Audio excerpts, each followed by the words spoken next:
Grand Admiral Thrawn and Vader indeed had interactions, especially as depicted in Star Wars canon after Disney purchased Star Wars. Now, their relationships and experiences together and dynamics are prominently explored in Timothy Zahn's newer Thrawn novels, especially in Thrawn Alliances and Thrawn Treason. Now, we gotta go way back to the beginning with Anakin Skywalker. Thrawn knew who Anakin was, and they had interactions together. Before Anakin became Vader, he and Thrawn had met during the Clone Wars. In Thrawn Alliances, half of the novel is actually set during the Clone Wars era, and then it bounces into present day with the Empire, where Thrawn, still an officer of the Chiss Ascendancy, collaborates with Jedi Knight Anakin Skywalker on a mission. The two share mutual respect due to their individual skills and competencies. Now, typically, these missions revolved around, the book itself revolved around the disturbances in the unknown regions, specifically centered on a planet called Batuu, which of course is the one that they turned Galaxy's Edge into. Now, during the Clone Wars, Padme travels to Batuu to investigate the disappearance of her handmaiden, Duja. When she doesn't report back, Anakin becomes very worried and goes in search of her. On his way, he encounters Thrawn, Mithra Nwodu, who is also interested in the area due to mysterious events that might pose a threat to his Chiss people. Reluctantly, Anakin and Thrawn team up. Through their investigation, they discover a separatist droid factory. This factory is not producing any ordinary battle droids, but rather a new model that combines organic and inorganic parts.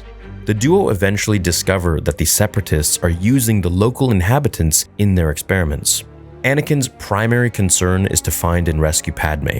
However, still, alongside Thrawn, they tackle the larger threat by confronting the factory and the dark activities within it. Over the course of the mission, Anakin and Thrawn come to appreciate each other's strengths. Anakin is impressed by Thrawn's tactical genius, while Thrawn gains respect for Anakin's combat prowess and determination. By the mission's end, they have thwarted the Separatist plan, but the encounter leaves an indelible mark on both, setting the stage for their later interactions during the time of the Empire, which the book switches to later on, which is kind of cool because you get to see the contrast of both. Now, this Batuu mission showcased the early dynamics between Thrawn and Anakin, providing an insightful backdrop to their later relationship when Anakin becomes Darth Vader. Which brings us to the other part of this video, talking about Thrawn and Vader's interactions. Now, the second half of Thrawn Alliances shifts from the Clone Wars era to the time of the Galactic Empire, emphasizing the changed relationship between Grand Admiral Thrawn and Darth Vader. So Emperor Palpatine senses a disturbance in the Force originating from the unknown regions, specifically from Batuu. Again, he assigns both Thrawn and Vader to investigate the disturbance together. Palpatine's choice is deliberate. He's well aware of the previous collaboration that they had together during the Clone Wars and is curious to see how their dynamic has changed, especially given Vader's transformation. The collaboration is initially fraught with tension. Vader, now the Emperor's enforcer, is far more authoritative and menacing than when Thrawn last encountered him as Anakin Skywalker. Now, Thrawn, on the other hand, has risen through the Imperial ranks, proving himself a strategic genius, but also making many enemies along the way. As they journey to Batuu, their differing personalities and methodologies come to the fore. Vader's approach is direct, forceful, and often brutal, while Thrawn prefers strategy, understanding, stealth, and outthinking his opponents, which when I was reading the book, it kind of reminded me a lot of Boba Fett and Vader's approaches to capturing Han Solo in Legends, whereas Vader, basically broke down the door of this bar and barges in and just makes a huge scene, whereas Boba Fett was already sitting across the table from Han Solo, observing him and waiting for the right moment. On Batuu, they uncover a plot involving the Grisk, a nomadic and warlike species from the unknown regions. Now, the Grisk have been capturing different species, including the Chiss, for their own purposes. The threat of the Grisk is significant. They're not only a menace to the Chiss, but potentially to the Empire. Throughout their mission, Vader and Thrawn's interactions are laden with subtext. While they share a mutual respect for each other's abilities, there's a consistent power struggle. Vader often seeks to assert dominance, reminding Thrawn of his place in the Imperial hierarchy, while Thrawn tries to navigate around Vader's volatility. One of the most intriguing aspects of their relationship for me was that during this mission that they went on, the unspoken acknowledgement that Thrawn likely knows who Vader truly is, that he is Anakin Skywalker. While Thrawn never directly confronts Vader about this, he drops subtle hints, creating moments of tension, just kind of teasing him and egging him on. By the mission's end, the duo has managed to counteract the Grisk threat, at least temporarily. However, The alliance between Thrawn and Vader remains as complicated as ever, with the underlying currents from their past and their current Imperial roles making it a relationship that's both cooperative and adversarial. In essence, the Imperial-era mission on Batuu highlights the evolution of Thrawn and Vader's relationship and serves as a microcosm of the broader tensions within the Empire. It also sets up future confrontations with the Grysk, indicating that the unknown regions hold mysteries and threats far beyond what the Empire has yet encountered. And maybe that's what we're going to learn more about today in the Ahsoka show. Not just the unknown regions, but other galaxies, and namely Peridia, the planet. So now let's talk about the perception that Vader and Thrawn had for each other. Let's first start with Vader's perception of Thrawn from mainly Thrawn alliances. Now, Vader, essentially we could say, had a mixed review of Thrawn. He respected him, but also cautioned him. He acknowledged Thrawn's strategic prowess. Of course, there's a grudging respect for the Chiss Admiral's intellect, his unrivaled tactical abilities, and his knack for understanding opponents through their art and culture. Vader sees Thrawn as a valuable asset to the Empire, especially in navigating the unknown regions. Now, Vader, of course, doesn't trust anyone, especially non-humans and outsiders. Maybe it's a sand people thing, I don't know what his issue is, but he's kind of elitist like that. The Empire is heavily human-centric, and Thrawn, being a Chiss from the unknown regions, is kind of an anomaly. While Vader appreciates Thrawn's skills, he's always wary of his motivations. The question remains, is Thrawn truly loyal to the Empire, or does he have other allegiances, especially to his Chiss ascendancy? Now, with their relationship, there's always this consistent power play, kind of like Vader and Tarkin, but I would say even more. Vader, as the Emperor's enforcer, often asserts his dominance over Thrawn. However, Thrawn's calm demeanor and refusal to be easily intimidated create moments of tension.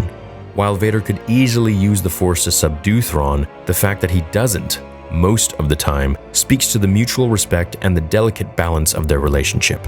Not to mention, of course, their past relationship where Thrawn worked with Anakin Skywalker and now knows that Vader used to be Anakin. And I gotta say, it doesn't help that Thrawn always kind of throws these little wrenches in there that make Vader wonder if he knows truly who Anakin was and that he used to be Anakin Skywalker. It definitely adds a whole layer to the complexity of their interactions. Vader's perception of Thrawn is very multifaceted. While he respects the Grand Admiral's capabilities, there's this underlying tension rooted in the Empire's distrust of outsiders, the power dynamics between them, and their shared past. Throughout Thrawn alliances, Vader is portrayed as a character who, despite his immense power and capabilities, has major vulnerabilities, especially concerning his history as Anakin. Thrawn, with his keen observational skills, treads a very fine line in navigating his relationship with the Sith Lord. At any moment, he could say the wrong thing, and maybe Vader's rage would get the best of him. Now, Thrawn's perception of Vader is somewhat a little bit different. Being a very keen observer of individuals, he fully acknowledges the formidable presence and might that Darth Vader brings. He understands the sheer force and power that Vader embodies, and he respects it. The Sith Lord's mastery of the Force, combat skills, and position as the Emperor's right-hand man are all elements that Thrawn considers in his interactions with Vader. He's always thinking strategically, so he sees Vader as a powerful piece on the galactic chessboard, maybe even like a knight or a bishop or heck, maybe even a queen. Throughout their mission together, Thrawn often considers how best to utilize Vader's abilities to achieve their objectives. However, he's also cautious about not pushing the Sith Lord too far or overstepping his boundaries. One of the most intriguing aspects of their relationship, I would say, is Thrawn's implied understanding of Vader's past identity as Anakin. Through subtle hints and particular word choices, Thrawn indicates that he knows or at least suspects Vader's transformation from the Jedi Knight he once collaborated with. This, of course, gives Thrawn a bit of a unique insight into Vader, which few in the Empire had. While maintaining a balance of showing respect towards Vader while also being careful, he's aware of Vader's temper and his tendency to lash out when frustrated or questioned. Yet, Thrawn's calm demeanor, combined with his strategic mind, allows him to navigate these interactions with a level of finesse.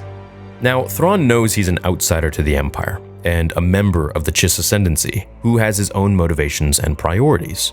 While he serves the Empire, he's also concerned about threats from the unknown regions that could endanger his people, the Chiss. His interactions with Vader often have underlying intentions as he tries to gather information as much as he can, resources, or support his hidden agendas, which, believe me, he had. I would say his perception of Vader is a blend of respect for the Sith Lord's power and a subtle understanding of his past. Thrawn navigates the relationship with strategic care, recognizing both the potential benefits and collaborations with Vader and the inherent dangers, of course. Throughout Thrawn alliances, the Chiss Grand Admiral displays a depth of insight, not just into tactics and art, but also into the enigmatic and volatile character of Vader. Their dynamic is a dance of mutual respect, underlying tension, and layered intentions. And I must add, hidden agendas.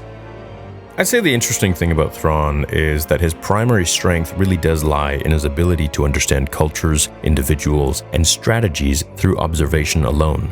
He often uses art as a lens to gain insights into different societies. While Vader doesn't produce art, his actions, decisions, and demeanor are like an open book to someone as observant as Thrawn.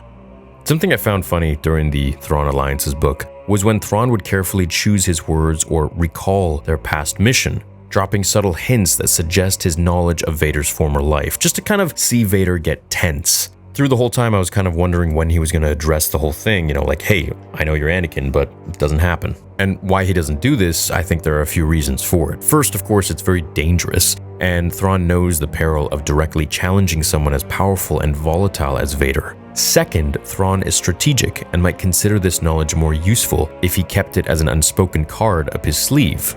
And also, Vader's reactions to Thrawn's little subtle hints here and there that, hey, you're Anakin, kind of just reveals to Thrawn himself that he is true, that his hunch about Anakin becoming Vader is absolutely correct.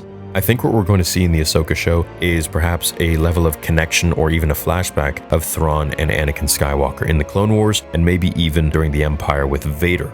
I think once he finds out more about who Ahsoka's master was, we're going to really see what Thrawn was able to say about Anakin and Vader alike, and how he combines the two together to kind of play on Ahsoka's emotions. And once he learns this, then I think he maybe even could possibly have the Night Sisters create some sort of Vader or Anakin variant that would just trick her and bring her guard down or make her emotional so that she would be killed easier. Thrawn is very smart, and there is nothing that is too low of a blow for him to get his way and win victory. So I think what he's going to do is he's going to do exactly that with the Night Sisters, or the Grandmothers, I should say. And once he finds out more about Ahsoka, then he's going to just unleash everything he can at her. And what is that? Well, it's Maul, Vader, and of course, Anakin Skywalker. Hope you guys enjoyed today's video. There was a lot we covered in it, so let me know what parts you found the most interesting and what you would like to see in the show itself. Have an awesome rest of your day, and I'll catch you in the next one. Until then, my fellow Jedi and Sith friends, remember, the Force will be with you always.